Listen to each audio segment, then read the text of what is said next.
Jadi begini ya, untuk pemanggilan kemarin saksi Alexis dan kawan-kawan tentu dalam statusnya sebagai warga negara yang diduga kemudian mengetahui adanya peristiwa perbuatan dari tersangka sehingga kami panggil sebagai saksi tentunya.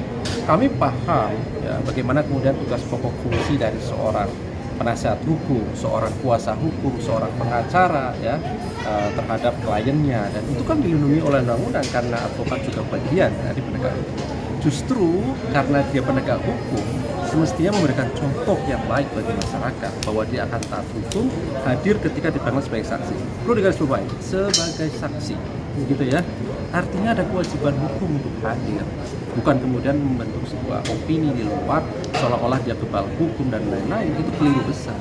Karena tentu ketika kami memanggil seseorang sebagai saksi, ya pasti ada kaitannya dengan perkara yang kemudian perlu kami menjawab. Seorang saksi itu membantu tugas-tugas dari penyidik untuk membuat jelas dan terang dugaan perbuatan dari tersangka. Dia membantu sesungguhnya.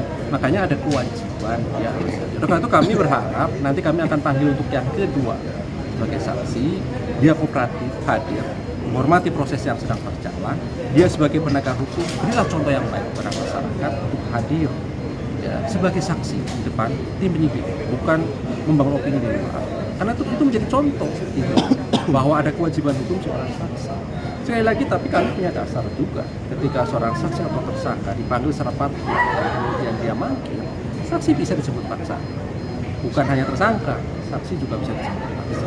Itu ya, itu yang kemudian perlu kami sampaikan ke yang bersangkutan dan siapapun saksi yang lain untuk dilakukan.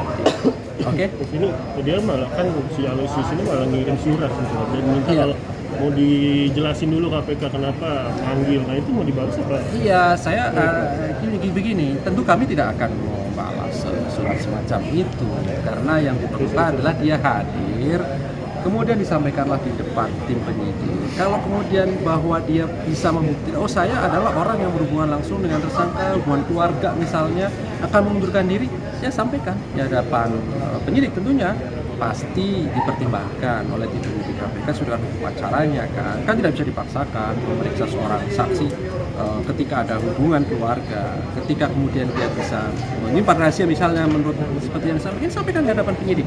Jadi bukan kemudian ketika dipanggil justru membangun ini yang sebaliknya tidak patuh, tidak taat untuk hadir di hadapan tim penyidik KPK.